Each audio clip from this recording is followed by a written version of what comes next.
Welcome to Land Academy. I'm Jack Butala. I'm Jill DeWit. We show you how to buy real estate for half of what it's worth. And sell it on the internet really fast. We are Jack and Jill, and this is the Jack and Jill Show too. With over 15,000 completed transactions, we're the experts at acquiring property. Of all kinds, not just land. For half price and flipping them for way more. All right, let's get this show started. Jack Butala with Jill DeWit. Hey there. Welcome to the show today. In this episode, Jill and I talk about flirting to convert. Two. Where did that... A lot of years ago, we did a show called Flirt to Convert. It was really popular because I think, It's just they want to hear Jill's take on flirting. Thanks. To convert, let's just say.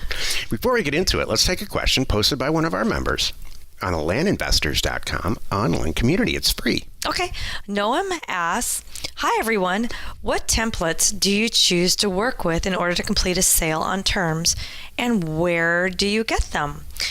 For terms deals, I know I need a land contract, promissory note, and purchase agreement. Is this accurate? In quotation or in question mark parentheses. I was going to use Rocket Lawyer or a similar website.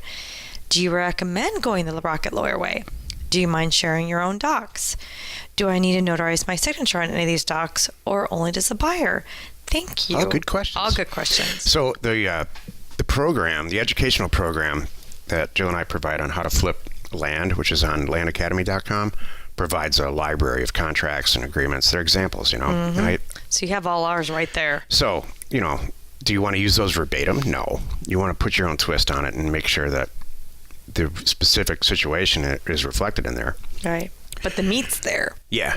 Do you want to use Rocket Lawyer? Yeah, I've heard all kinds of good stuff. I've never pulled agreements down from there, but I'll tell you, you're doing the right thing here on asking this question on LandInvestorscom, because there's people all over our group, hundreds of people that do agreements all the time. So, someone's going to have a real good, up-to-date answer. We've been using the same agreements for quite some time, and it works for us. Mm-hmm. So you're in the right hands, let's say. Exactly. If you have a question or you want to be on the show, reach out to either one of us on LandInvestors.com. Today's topic, Flirt to Convert, number 2. Mm-hmm. This is the meat of the show. So, Jill, I know you have a tremendous amount of experience in sales, even right up to the last 20 seconds. Jill, what the heck? Me and the kids joke about it. We're like, if she's talking, she's selling us something. I don't even know I'm being sold something. Oh, boy. She's selling me on putting her... We don't have a thing on you. I need to come up with one about you. She's selling me on putting my pajamas on. That's hilarious. She's selling me on what to eat for lunch today. No. When they were little. Uh-huh. It's a compliment. Oh, no. Thank you. That's just called good parenting. And picking your battles.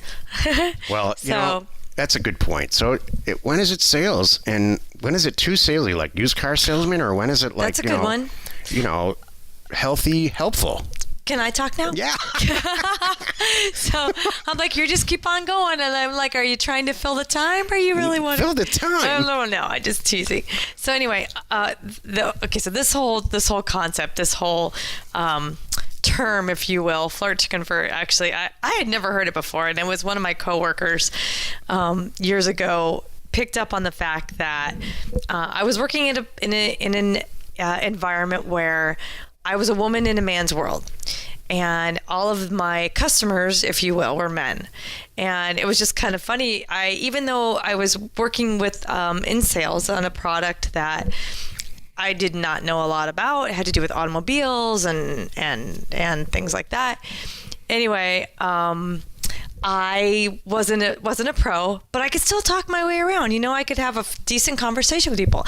I knew enough about engines and things like that. And once you get people talking, if you get people talking, we all know this, and it's something that they're passionate about, just let them go. They'll keep going. So anyway, I was really good at my job. It's a long way to say that.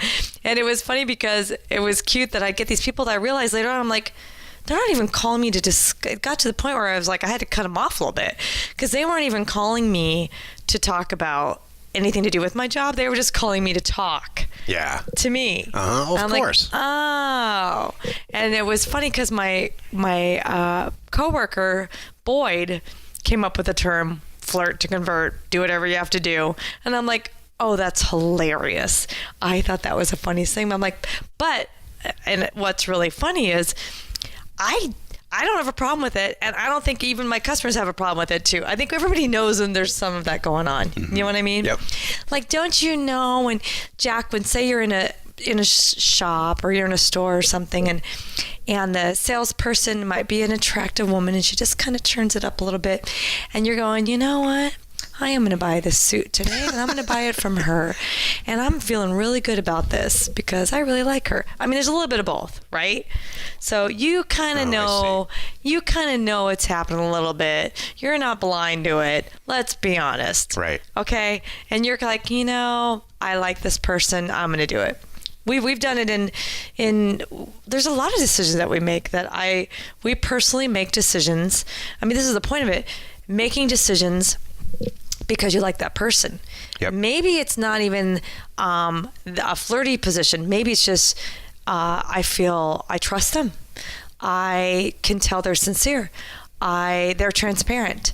They really are giving me the inside track, whatever it is.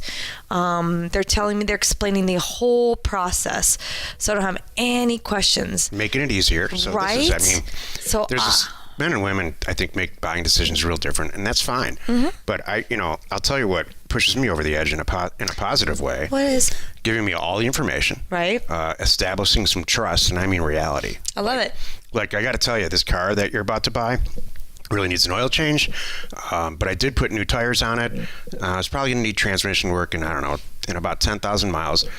Now I'm getting very close to being sold. Exactly. And, I'm not standing there talking to the person unless the prices are right already. Right. So, but trust, and I'd like to think that's what we're trying to do here, is establishing trust is really high, and honesty is high in my deal. Mm-hmm.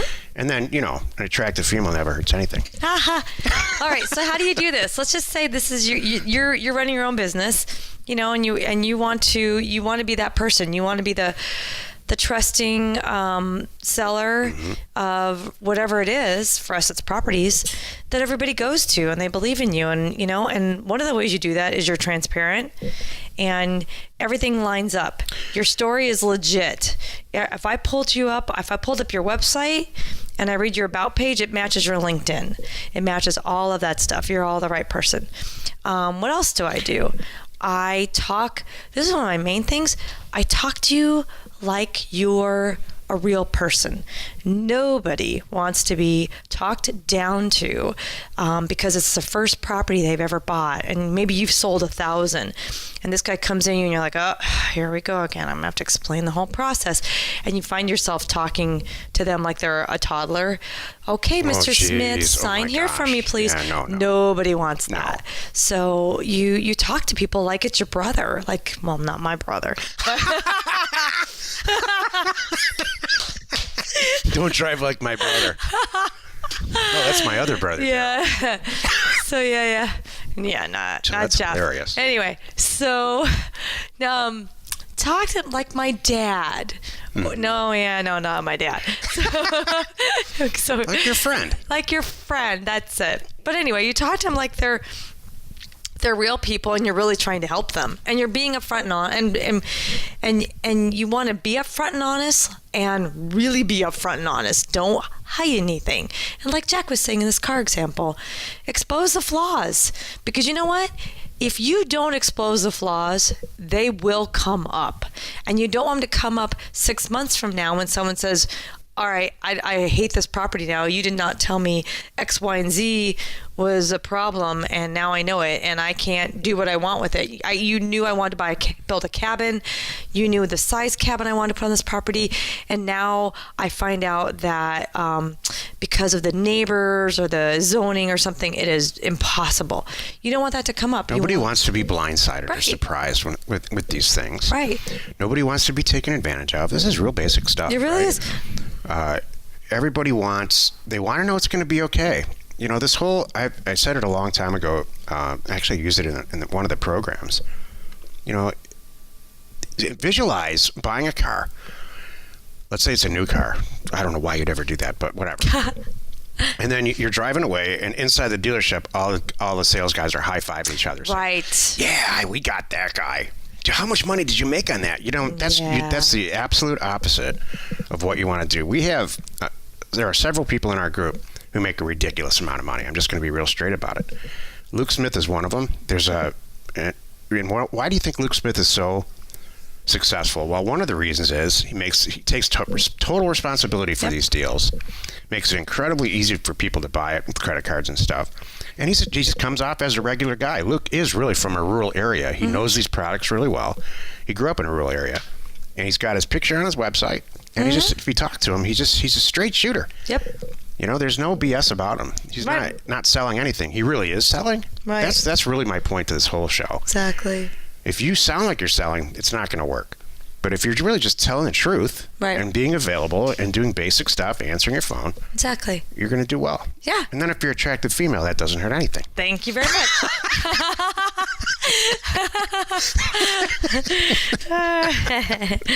Or in Jill's case, if you're a soccer player who needs to change his shirt in front of the television, that's fine too. That's fine too.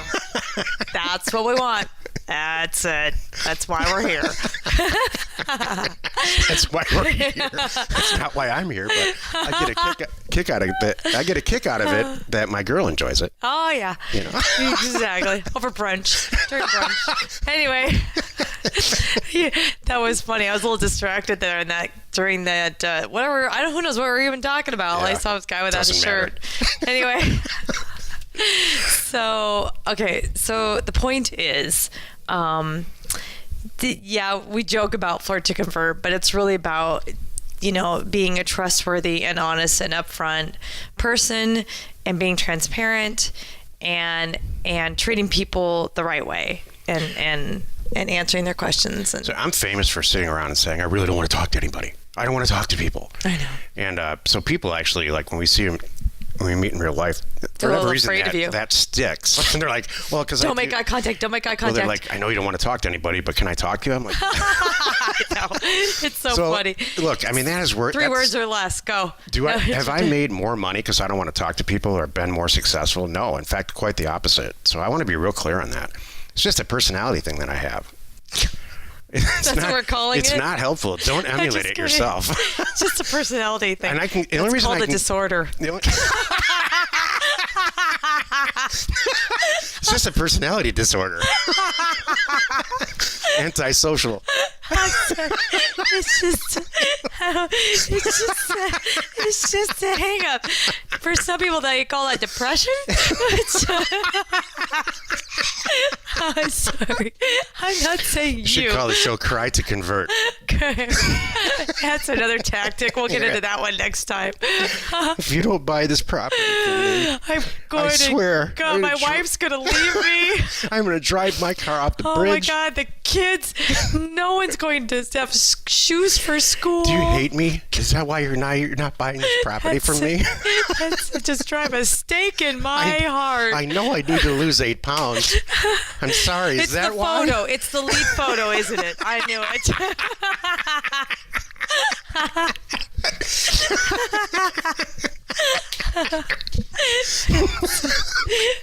Jill, you're killing me, man.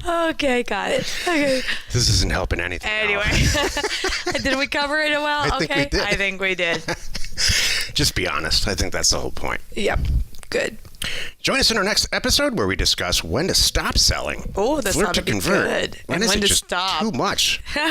And we're going to answer Merritt's question about doing transactions with lawyers. You are not alone in your real estate ambition. I like this new extra. Yeah, Joe. that was good.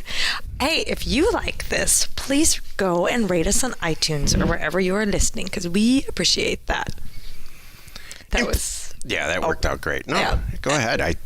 No, just say that was really funny. I liked it. You know what it comes down to? We didn't even say the show. We should have. But if people like you, that whole adage of really selling yourself. You're not selling like the product that you're selling or whatever. If people like you and they trust you and they want to call you back, you're going to do great.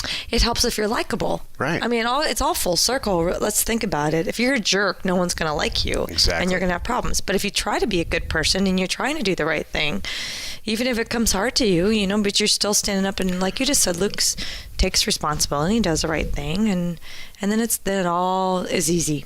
Yeah, I mean, in the next show we'll cover it. Not now, but there's a point where it just gets too Tony Robbins-y and too spiritual and too happy. I mean, Used car sales stuff. I hate that. it's just, and living out here on the West Coast, I'm from the Midwest and then living in the West Coast, you can just see that stuff a mile away. And it's just so disheartening. Nauseating. Information and inspiration to buy undervalued property. That was too salesy, just how I said that.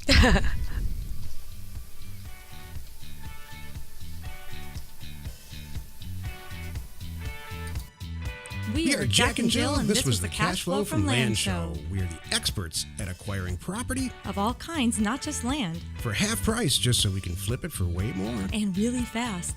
Thanks for listening. You are not alone in your real estate ambition.